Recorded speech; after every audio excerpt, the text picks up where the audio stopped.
Bom, pessoal, bom dia, Daniela, também chegando agora. Tá? Estou gravando a aula, já estou dizendo para vocês isso, né? E hoje vai ser uma aula um pouquinho mais curta, tá? Tranquila. Qualquer coisa depois, quando tu vai poder olhar, vai poder ver lá, porque quando eu atualizar o AVA, eu vou, já que está salvando aqui, eu vou fazer o upload dessa aula pro YouTube, vou colocar o vídeo lá no nosso AVA para vocês terem acesso, aí fica mais fácil, né? Porque eventualmente eu sei que quem está trabalhando sempre vai ter essa questão. Bem-vindo, Samuel, bom dia.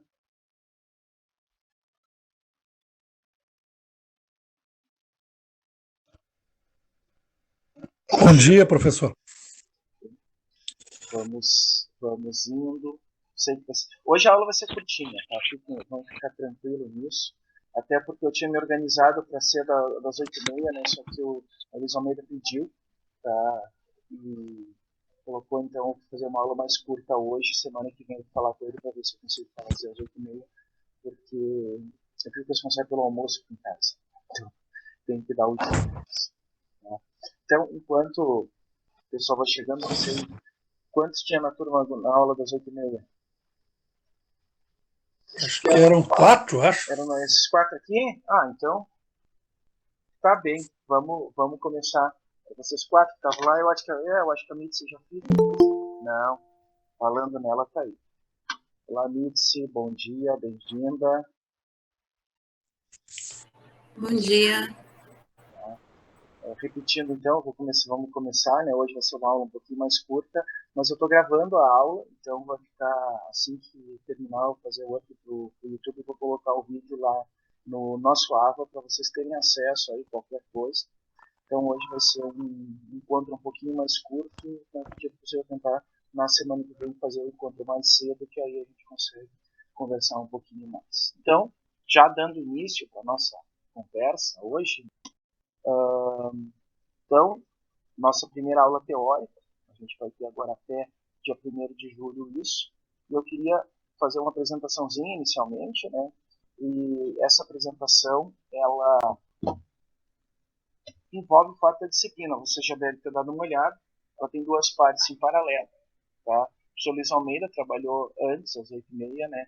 Aspectos históricos relacionados ao eletromagnetismo, e eu vou trabalhar mais aspectos teóricos para a gente discutir isso, né? Então, os encontros simples vão ser nas sextas pela manhã, e a avaliação também vai ser em 2 partes. E aí eu vou falar da minha avaliação já de saída. O que eu gostaria que vocês tivessem? Como a gente está falando de eletromagnetismo, é importantíssimo a gente falar das equações de Maxwell. Mas equações de Maxwell são tricomplicadas e a gente está falando de ensino de física para o ensino médio, para séries finais do ensino fundamental. Então o desafio é, tá? Uma sequência de aulas, pode ser uma, pode ser 2, pode ser 3, tá? Sobre uma das equações de Maxwell, tá? Com o nível do ensino médio, na medida do possível, sem equações ou quantos. Por que eu quero dizer com isso? Quando a gente apresenta a parte matemática, que apresente ela de forma contextualizada e o mínimo possível de matemática do ensino superior, tá? Com um foco muito grande dos fenômenos que a gente pode trabalhar. Por que, gente? Porque a parte do eletromagnetismo, em geral, não dá tempo para ser falada no ensino médio. Tá? A gente fala de eletricidade bastante, força elétrica, campo elétrico, potencial elétrico, corrente elétrica, circuitos. Dá um tempinho no magnetismo, que é um fenômeno mais antigo, inclusive conhecido pela ciência, mas a gente não tem tempo para falar. E não dá para falar de indução eletromagnética, por exemplo, lei de Faraday, e falar das equações, então, portanto, da unificação com a óptica. Então, o foco vai ser nos fenômenos, então essa já é a parte teórica, vocês já vão preparando nisso. Então, qual a ideia? Assim, vai ter um tempo para entregar no AVA, isso aí vai ter até dia 24 de junho para entregar pelo AVA, sem problema, pelo AVA Moodle, né? E no dia 1º de julho, o último dia da disciplina, a gente vai ter um dia de apresentação e discussão a respeito dessas questões assim, né? A princípio eu vou trabalhar com a ideia de 5 equações, vão ficar meio estranhos, eu vou estranhar isso, mas eu vou ir falando ao longo do tempo por que eu trabalho com 5 equações. As 4 equações de Maxwell e uma decorrente disso que é extremamente importante para a gente discutir fenômenos no ensino médio, discutir fenômenos a respeito da eletricidade. Então, gente, a organização, basicamente, aqui ó, 5, né? A lei de Gauss da eletricidade, a lei de Gauss do magnetismo, as duas leis de divergência, tá? A lei de Ampère, que eu não botei Ampère-Maxwell, porque depois a gente vai tocar nessa questão. A lei da indução de Faraday-Lenz. A equação da continuidade, extremamente importante para circuitos elétricos e para a discussão de qualquer fenômeno eletromagnético, por isso que eu considero ela uma quinta equação. Tá? E aí dá um foco em duas questões muito interessantes para o ensino médio, que em geral a gente não consegue trabalhar mesmo na graduação, que é a unificação entre eletromagnetismo e óptica, feita a partir das equações de Maxwell, e a relatividade restrita, onde que essa unificação ela é vista de forma muito mais clara. Então é isso que eu vou falar com vocês ao longo desse semestre no mestrado profissional. Então, gente, nossa primeira aula vai falar sobre propriedades da carga elétrica. Tá? Então hoje vai ser uma aula bem light, assim, porque afinal de contas a gente tem que discutir alguma coisa, começar com alguma coisa. E aí a gente pode pensar que a ideia do eletromagnetismo ela é central na nossa vida hoje, na vida cotidiana, na vida cotidiana é muito louco, né? Na vida tecnológica que a gente está imerso, né? Inclusive a gente está tendo aula por conta de leis do eletromagnetismo, tá? Possivelmente alguns de vocês estão usando o celular com Wi-Fi, tá? Outros estão usando o notebook também com Wi-Fi, porque em raras situações a gente vai ter tem computador cabeado hoje em dia, tá? Eu tenho na FURG, por exemplo, em casa, eu nem sei mais do que aquele cabo azul, mas a gente tem várias coisas relacionadas com o eletromagnetismo que fundamentam a nossa vida, fundamentam a modernidade onde que a gente vive. E não conhecer isso é, digamos assim, algo muito desabonador do ponto de vista da cidadania. E até mesmo pensando assim nos nossos estudantes, chega lá no ensino fundamental, séries finais de ensino fundamental, ensino médio, eles vão fazer perguntas relacionadas com isso. Muito mais do que calcular velocidade a partir de distância e tempo. Tá? Eles vão fazer perguntas a respeito do eletromagnetismo. Então é um assunto contextualizado, atual e extremamente importante que a gente não consegue dedicar o tempo suficiente. Tá? E a própria questão, por exemplo, né, classicamente o eletromagnetismo fica no terceiro ano do ensino médio, onde o foco está muito mais preparando para o antigo vestibular ou para o Enem, então o pessoal está preocupado em recuperar a coisa anterior do que aprender fenômenos novos, então é isso que é o nosso desafio máximo. Então, só reforçando, né, a ideia do magnetismo, por exemplo, ela tem 4 milênios, pelo menos. Né? Os chineses eles começaram lá a falar a ideia da bússola deles, né? Não é a bússola no sentido de orientação, né? Era muito mais para divinação e horóscopo, segundo eles, mas já era conhecido 2 milênios antes de Cristo. Tá? E os gregos, que são os que inauguram a ideia moderna, possivelmente o professor Luiz Almeida falou um pouquinho sobre isso, eles observaram os fenômenos elétricos e magnéticos, tá? Mais ou menos no ano 700 a.C., ou seja, tem aí uns 3.000 anos já de observação dos fenômenos e discussão dos fenômenos que a gente tem para isso. Seja por causa da lãzinha das ovelhas, seja por causa das pedras de âmbar, seja por causa da magnetita, coisas desse tipo. Tá? Então, a ideia basicamente era com âmbar, né? Que é dele que surge o nome eletricidade. Tá? Afinal, âmbar em grego é elétron, e elétron vai virar o termo para eletricidade. Né? E aí vai ter essa questão de por que ele atraía pedaços de palha, apenas pequenos gravetos, coisas desse tipo. E aí é um fenômeno diferente que poderia ser até metafísico. Né? A outra questão era com uma pedra, a magnetita, tá? Por causa que ela foi descoberta na magnésia lá, que atraía pedaços de ferro. Obviamente não eram pregos na época, tá? Mas se tinha essa visão de que ela atraía isso naturalmente. Então, eram fenômenos observados no cotidiano pastoril, agropastoril da Grécia Antiga. Né? E a unificação desses dois fenômenos, eu vou fazer um baita pulo professor Luiz Almeida vai falar bastante com vocês dessa parte histórica, né? Só vai acontecer na primeira metade do século XIX, que, aliás, a primeira metade do século XIX é o final da física clássica, tá? Até 1850, durante o século XIX, que vai ter assim, a unificação, eletricidade e magnetismo, e a unificação feita por Maxwell depois de eletromagnetismo e de óptica. Né? Vai ter isso, né? Primeiro, a ideia, o primeiro que vai reconhecer isso é o Ørsted, em 1820, tá? Que ele descobre que quando uma agulha de bússola magnética é colocada perto de uma corrente elétrica, ela é desviada. Está ali a bússola bonitinha, colocada, isso é um experimento de laboratório. Sem corrente, ela fica com essa orientação. Tá? Ao percorrer corrente num sentido, ela tem essa orientação aqui, né, o norte na nossa direção, e quando a corrente percorre o sentido contrário, tá, juntando os três aqui, o norte fica na direção para longe de nós, o sul para cá. Portanto, tinha uma interação entre a eletricidade que percorria o fio e o magnetismo da agulha que estava ali. Então, teria uma forma dos dois fenômenos estarem relacionados. Mais ainda, um pouco adiante. Então ele chega à conclusão lá de que correntes elétricas geram campos magnéticos, e esses campos magnéticos interagem com outros campos magnéticos, né, fazendo o primeiro passo da unificação, dessa junção dos dois conhecimentos fenomenológicos. E pouco tempo depois, 1831, o Faraday, na Inglaterra, e o Henry, nos Estados Unidos, eles mostraram que quando a gente faz o contrário, né? Tem o movimento de um fio condutor perto de um ímã, ou de um ímã perto de um fio condutor, tá? Aparece corrente elétrica. Bem-vinda, Janaína. Bom dia. Tá? Fica tranquilo, assim, a aula está sendo gravada. Eu vou depois fazer o up para deixar disponível no Avala. Então, tem as duas coisas pensadas, né? Pelo lado oeste, lá, corrente elétrica, ou seja, eletricidade em movimento, gerava campo magnético. E aqui, tá, ímãs ou campos magnéticos em movimento, tá?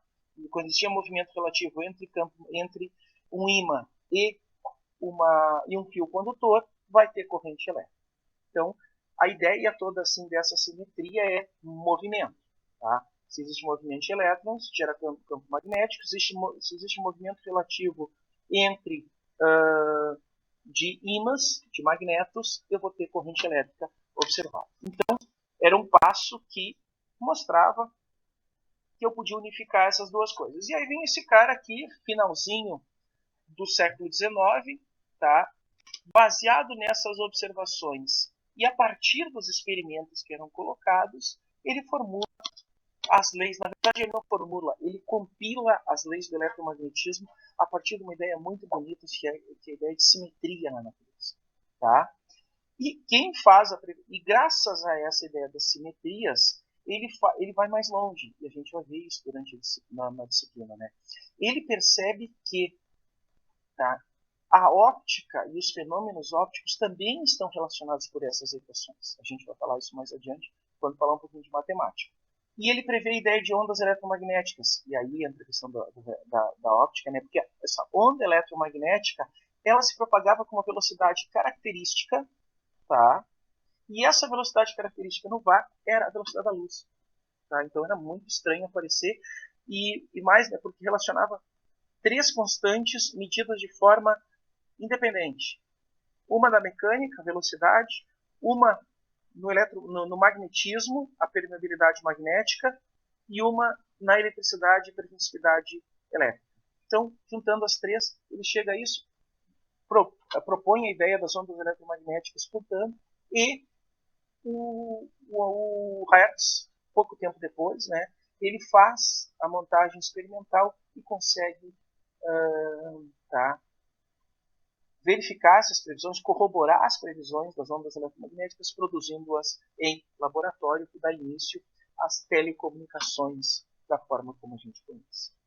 Mas aí, Junto com isso, e já vou fazer o spoiler mais adiante, né?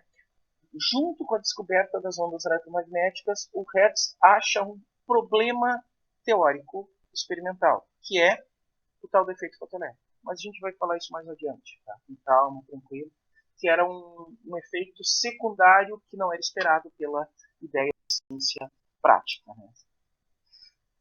E aí, basicamente, né, a ideia do Maxwell, portanto, e a gente vai ver agora aqui, né, é compilar as equações todas, e aqui eu estou colocando elas na forma diferencial para a questão de sintética, né, que é juntar a lei de Gauss da eletrostática, a lei de Gauss para magnetostática, que basicamente fala que não existem magnetos que não são dipolares, né, não existem monopolos magnéticos, ao contrário de cargas elétricas puras. A lei de Faraday-Lenz, tá, que tem a ver com a primeira parte da interação entre eletricidade e magnetismo, ou seja, eletrostática, eletricidade pura, magnetostática, magnetismo puro. Lei de Faraday-Lenz diz que movimento da eletricidade gera magnetismo. E a lei de Ampère, que diz que movimento,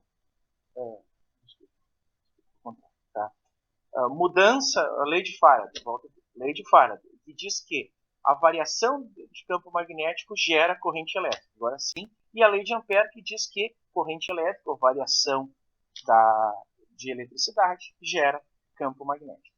E por que isso é tão bonito? Porque é uma coisa simples. Tá? Ele faz isso, e a gente olha pelo lado esquerdo das equações, tá? Que tem uma simetria.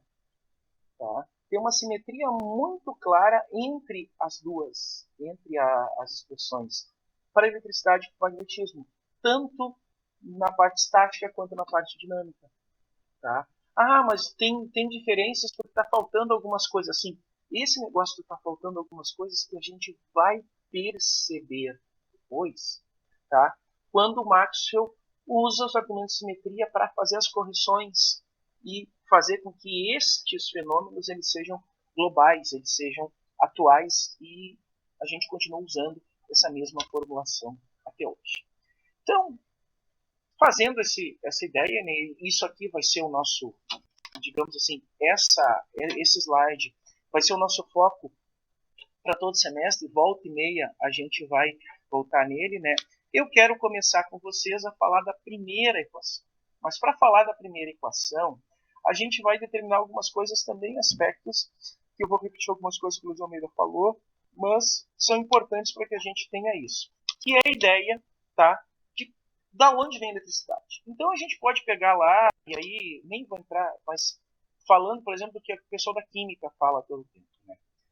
A natureza da eletricidade está relacionada com o modelo de Bohr para o átomo. Tá? A gente sabe que é uma baita mentira, mas funciona muito bem. Tá?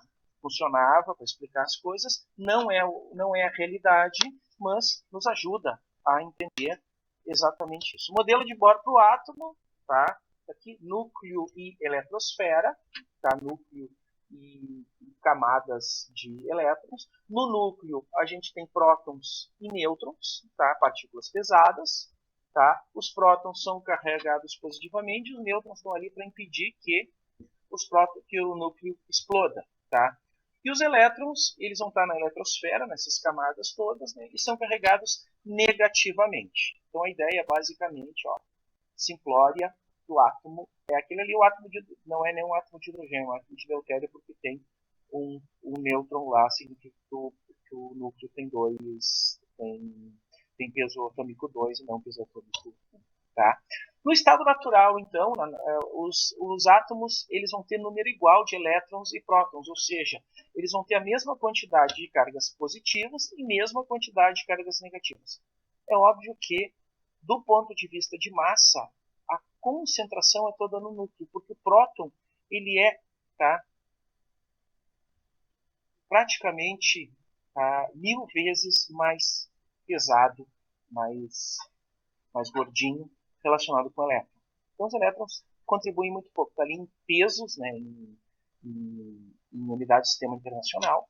Tá? Então, basicamente, o átomo por ter esse número igual de elétrons e prótons, cargas positivas e cargas negativas, tá? As duas cargas se cancelam. E para isso, a gente tem que a carga elementar, ou seja, a carga única para elétron e para próton, é chamada de carga elementar, que vale 1,6 vezes 10 na menos 19 coulomb, tá? Unidade de carga no sistema internacional. Então, a gente tem isso, o átomo está neutralizado, bonitinho ali, numa boa, tá?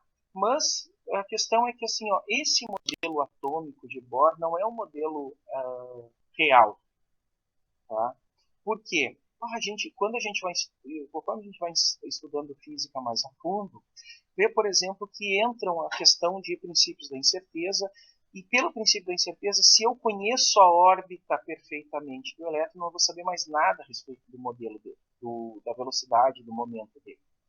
Então, eu tenho uma incerteza tanto na posição do elétron, quanto na sua velocidade.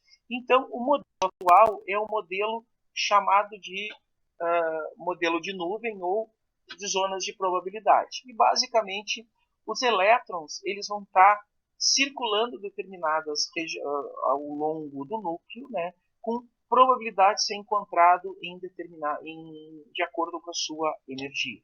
Tá? E aí, a partir disso, a gente tem a ideia dos orbitais, que a gente aprende lá em química. Tá? Mais uma vez, a gente aprende em química e é um assunto da física, porque a gente, na física, pensa que é muito difícil falar de eletromagnetismo. Tá aí, por exemplo, ali o elétron, ó, nuvem de probabilidade. Eu não estou falando o núcleo centradinho, bonitinho ali, né, o modelo nucleocêntrico, e o elétron pode ser encontrado, pontinho vermelho, piscando na tela ali, em diversos pontos dessa nuvem de probabilidade. Tá? Então, quais são as propriedades dessa carga elétrica? Tá? Falar de cargas elementares é algo muito trivial ou minúsculo, porque, vamos colocar assim, gente. O nosso estudante, quando a gente fala sobre velocidade, distância, tempo, ele consegue entender porque são quantidades macroscópicas, são quantidades que ele consegue perceber. Ele sabe quanto é um centímetro. Tá? Ele sabe precisar quanto é um segundo ou um minuto. Então ele tem uma ideia, ainda que não muito intuitiva, do que vem a ser velocidade. Tá? Quando a gente fala sobre carga elétrica especificamente, as coisas são muito pequenas. Porque lembra-se, a carga elétrica é 1,6 vezes 10 na menos 19 coulomb, é a unidade. Tá? E as quantidades que aparecem nos materiais são sempre uma quantidade muito grande de átomos. Tá? Por exemplo, 1 mol de uma substância, tá? Ele tem 10 na 23, aproximadamente, né? 6,2 vezes 10 na 23 átomos dessa substância. E aí, assim, ó, se 1, 2, 3, 4, 5 átomos desses já forem, tá, tiverem algum desequilíbrio, porque todos eles são eletricamente neutros, tá? Mas se tu fizer algum tipo de desequilíbrio, tu cria a carga elétrica, fazendo com que esses átomos eles tenham mais carga positiva, mais carga negativa. Uma das formas que descobriu a respeito disso era a respeito da fricção, tá? E aí o clássico lá que a gente tem desde o ensino fundamental para fazer é a ideia de PVC com lã, cano de PVC com a lã. Quando eu faço a fricção, o cano de PVC começa a atrair alguns materiais pequenos, pedaços de papel, coisas assim. Os alunos acabam fazendo isso com a caneta, tá? Coisas assim, para mostrar esse tipo de movimento.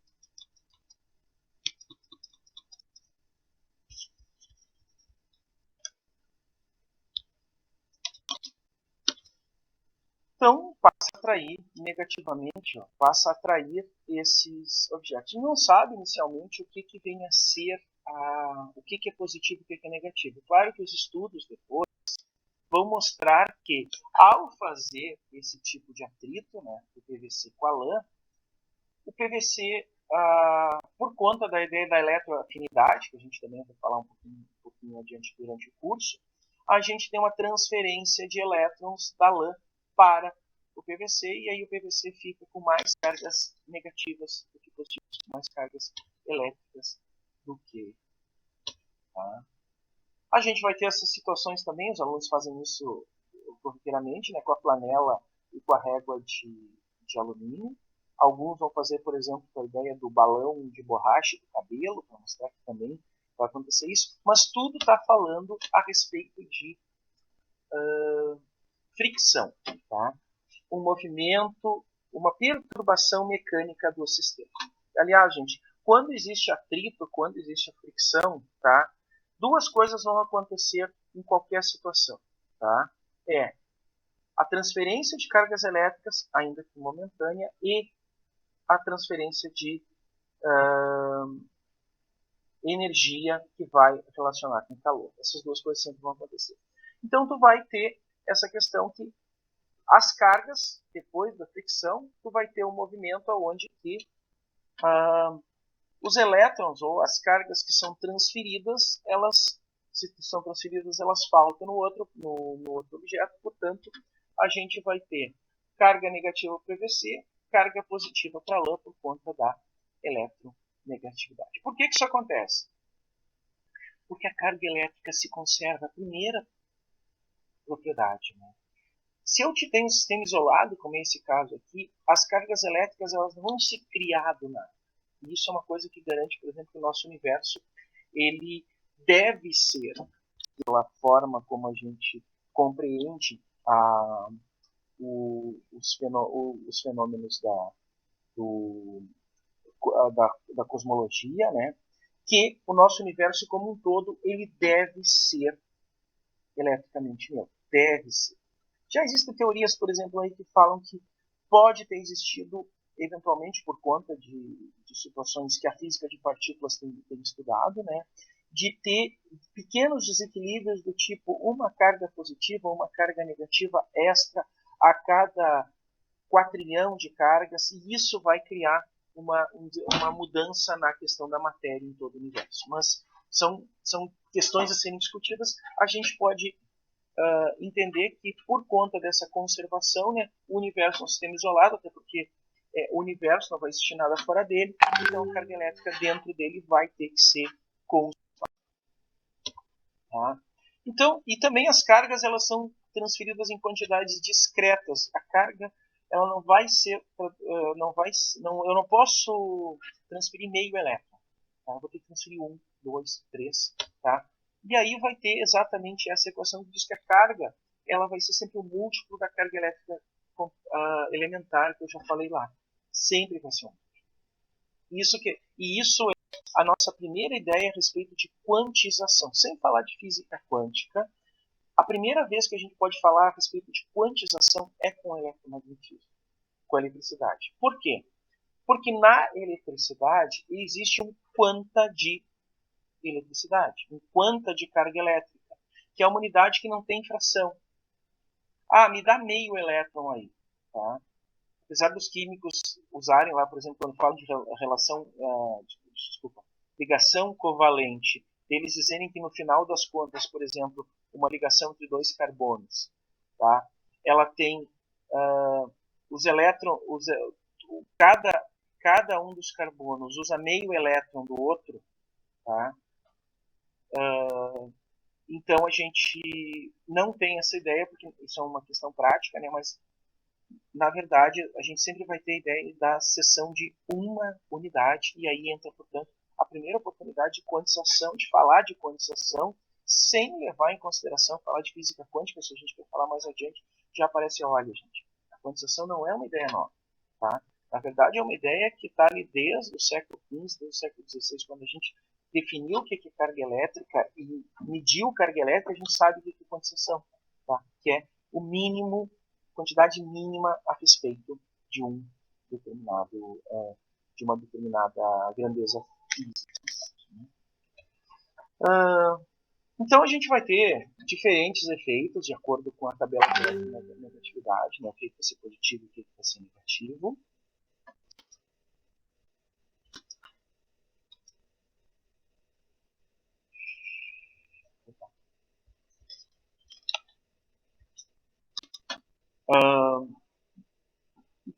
gente tem essa ideia da eletronegatividade, tá? Aí é o caso, por exemplo, quando é nylon e lã, não PVC, é o nylon que acaba ficando positivo, ao contrário do que tinha antes, tá? E aí, por exemplo, se tu aproximar, o bastão que tu atritou lá de PVC e o pedaço de nylon, os dois vão se atrair porque eles têm cargas negativas. Se eu colocar os duas situações com PVC e PVC, eles vão se repelir. Mesma coisa acontece com o nylon. O que quer dizer isso? Tá? E a ideia de carga positiva e negativa, também o Luiz Almeida vai fazer a gente falar para vocês, vai dizer que isso é uma definição feita pelo Benjamin Franklin no século XVIII. Inclusive é muito estranho a gente trabalhar com cargas negativas se movimentando. Né? Mas segundo o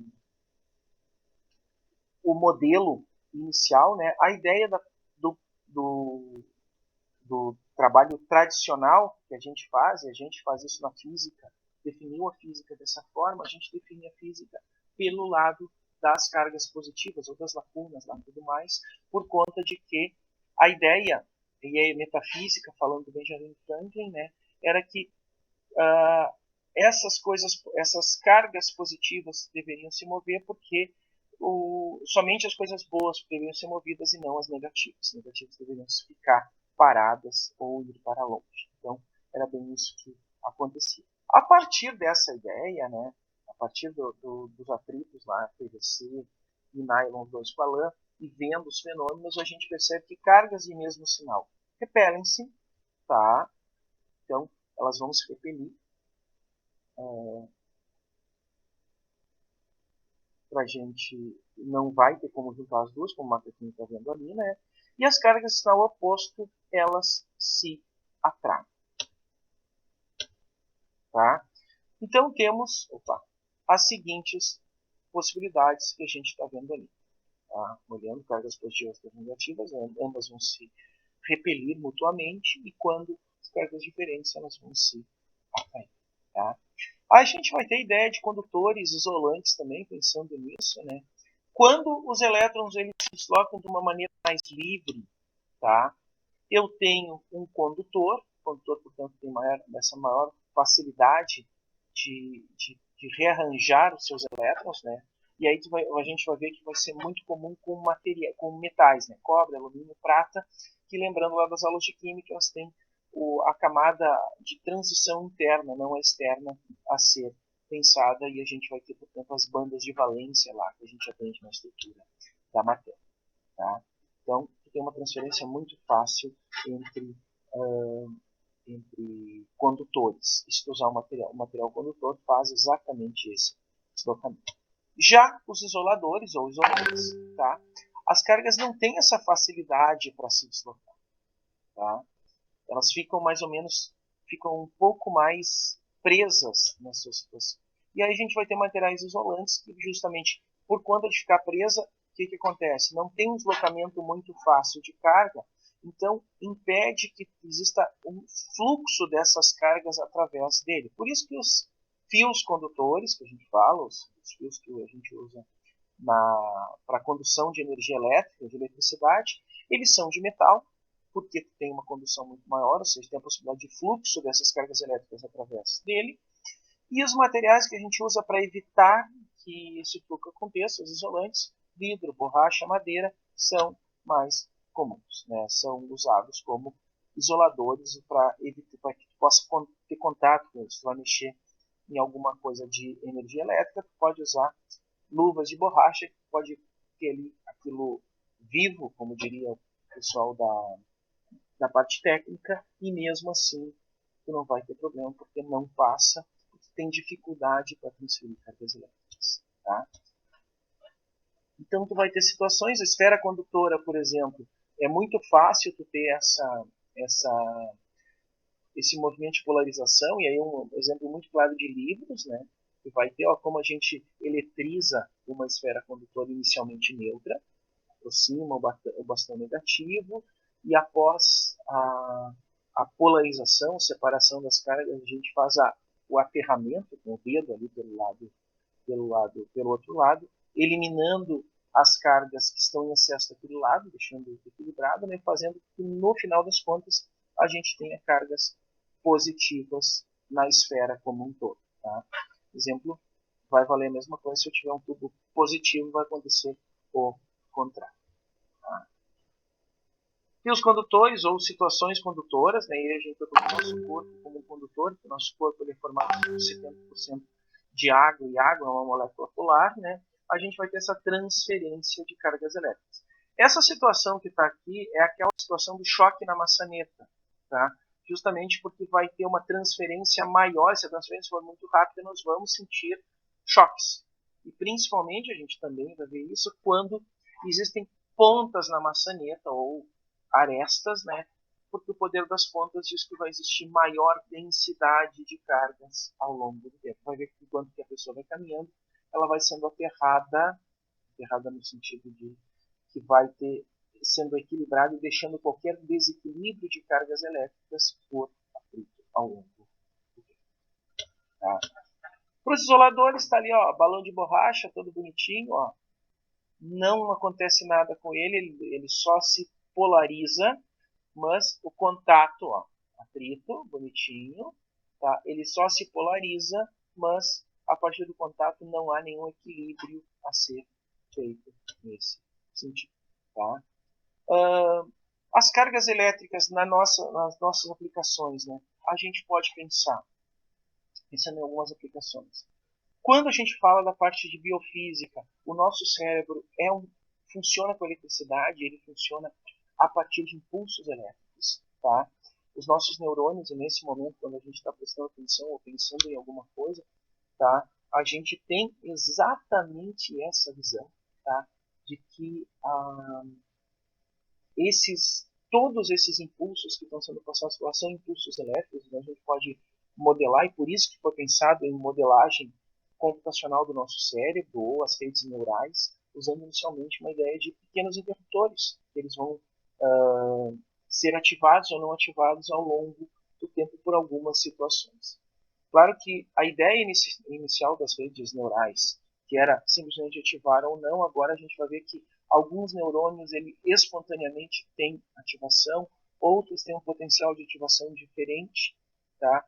E a forma como essas ligações, essas sinapses, elas vão ocorrendo, forma um circuito elétrico no nosso cérebro. Tá? Outra situação de carga elétrica são os raios, os relâmpagos, e aí tem toda uma parte de física muito interessante para ser pensada, né? Porque afinal de contas o raio nada mais é do que uma descarga elétrica, um desequilíbrio que surge a partir de nuvens e terra. Tá? Aí a gente vai ter bem claro ali, ó, bonitinho com as cargas elétricas, tá? Que tu vai ter a gente vai estudar isso também com mais clareza, né? Mas basicamente o que acontece? Tá? Na parte, existe essa separação de cargas elétricas por conta dos atritos das gotículas dentro da nuvem, tá? E aí quando tu tem uma densidade de cargas muito alta na parte de baixo da nuvem, né? Mais perto do solo, o campo elétrico nessa região fica maior, e quando o campo elétrico rompe a rigidez elétrica do ar, que é aproximadamente 300 kV por metro, tá? Tu vai ter a possibilidade de criar um canal para que essas cargas elétricas sejam escoadas. É a ideia basicamente do isolante lá. Tá? Nenhum isolante é absoluto. Tá? O isolante ele tem uma certa capacidade, um certo campo elétrico, a gente vai definir esse conceito com mais calma mais adiante, né? Ele tem um campo elétrico máximo que a gente chama de rigidez dielétrica. Tá? E essa rigidez dielétrica tem um determinado valor que ele suporta de campo elétrico para que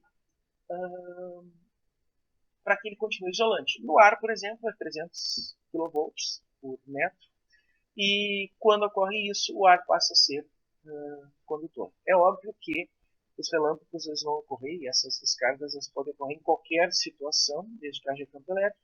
Em dias chuvosos ou dias úmidos, o fato de existir maior quantidade de água de spray de água no ar, né, de vapor de água no ar, permite ou faz com que exista uma diminuição na rigidez elétrica, uma facilidade de acontecer raios. Mas os relâmpagos podem ocorrer em qualquer momento do dia, inclusive num dia de tempo bom. Tá? Aqui eu só estou ilustrando, tá, algo que a gente também, tá, hoje o pensamento é de uma aula ilustrativa, né, dessa ideia dos campos elétricos, mostrando exatamente a ideia que eu comentei ali a respeito do poder de pontas, né, a respeito de que existe, se tu tem regiões mais protuberantes, que é o caso das árvores, por exemplo, né, existe um ponto ali aonde que tu tem uma maior concentração de cargas em uma menor área e aí vai ter a densidade de cargas elétricas vai ser maior. Quando a gente fala sobre campo elétrico, e especialmente quando a gente introduz a ideia da lei de Gauss, tá, que é muito comum aparecer essa ideia, esse fenômeno a respeito do que a gente chama de poder das pontas, ou a ideia de que densidades superficiais de carga muito altas criam desequilíbrio de campos elétricos nessa região. Muito bem, gente. Tá? Como a ideia de apresentar a carga elétrica, ela precisa ser apresentada e a gente tem que ter essa ideia das duas propriedades dela, né, da conservação e da condensação. Tá?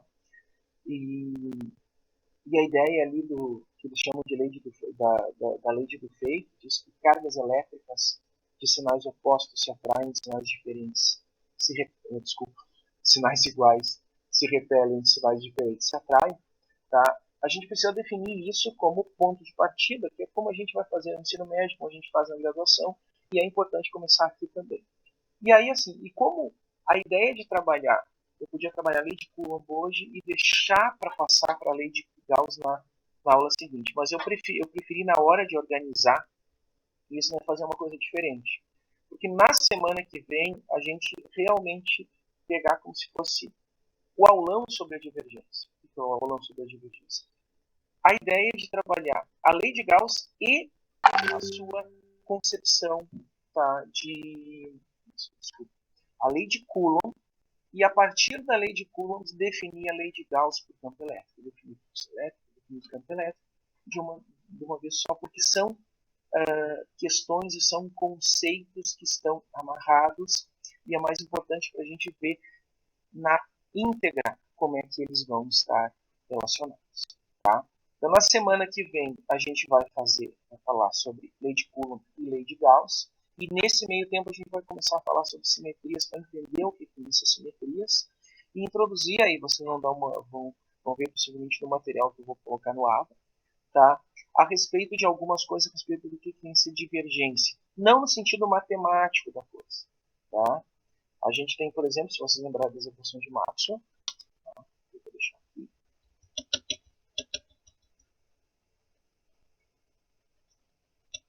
Vou voltar para as equações de Maxwell. Se vocês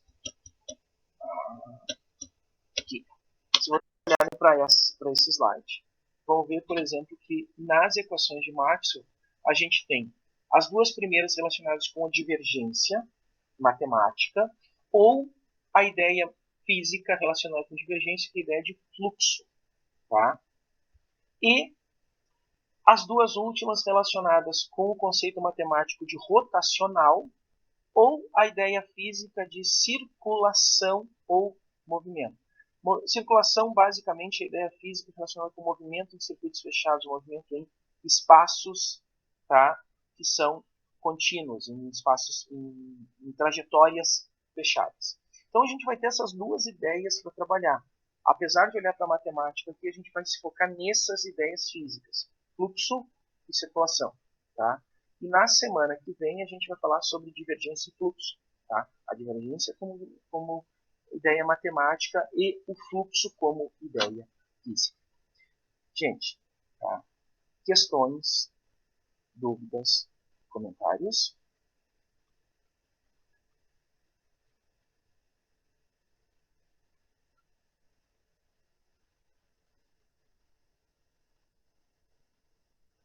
Não? Sim.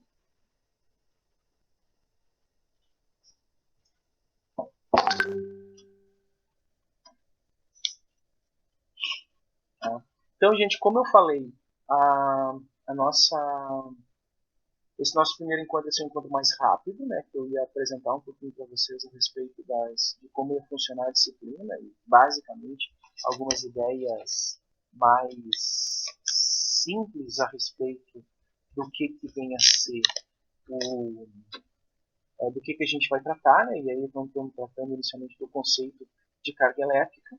Daí agora a gente tem essa liberdade, essa ideia, para que a gente aprofunde um pouquinho mais a respeito dos conceitos relacionados com a carga elétrica.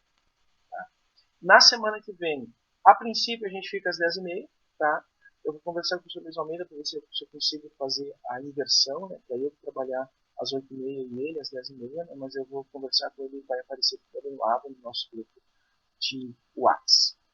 Senão, gente, se não tem dúvida, se não tem nenhum comentário, tá?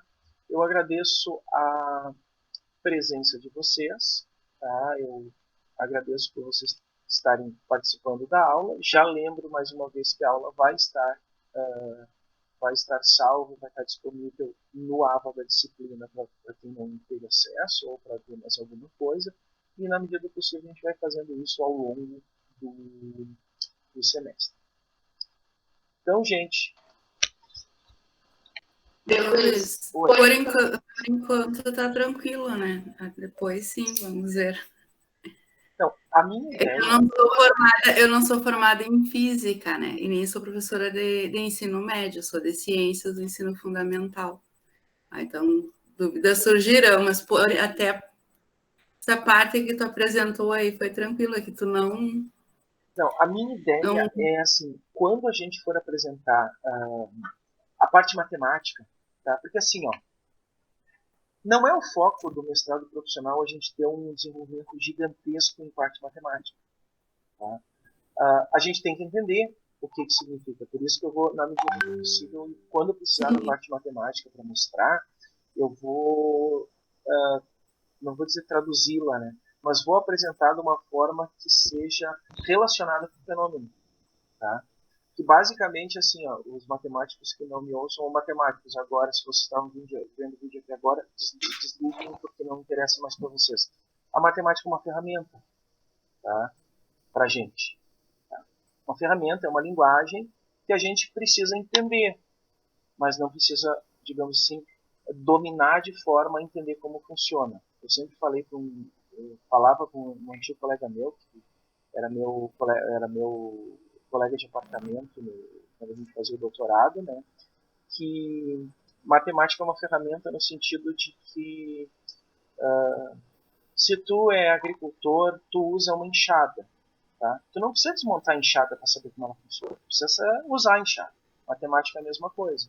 Tá? A gente precisa saber usar, não precisa desmontar ela para saber como funciona. Tá bem, gente? Mas então tá. Semana que vem, mesmo link, tá? Eu tava fazendo um teste, hoje não vou precisar disso, né? Mas estou fazendo um teste, eu entrei pelo celular para ver se eu consigo manter essa sala mesmo depois de 1 hora. De me ser possível fazer isso. Mas 1 hora tem que ser e-mail institucional. Não, um colega meu daqui da FURG, ele faz o seguinte, ele abre a reunião no celular, tá? E aí ele entra todo mundo e aí ele se desloga pelo celular. Tá? E a partir disso a gente segue o baile normal, o link não expira. Vamos tentar na próxima semana. Gente, então, agradeço mais uma vez a participação de todos, né? E nos falamos semana que vem. Durante a semana vocês vão ter acesso a tudo no AVA, tá certo? Grande abraço.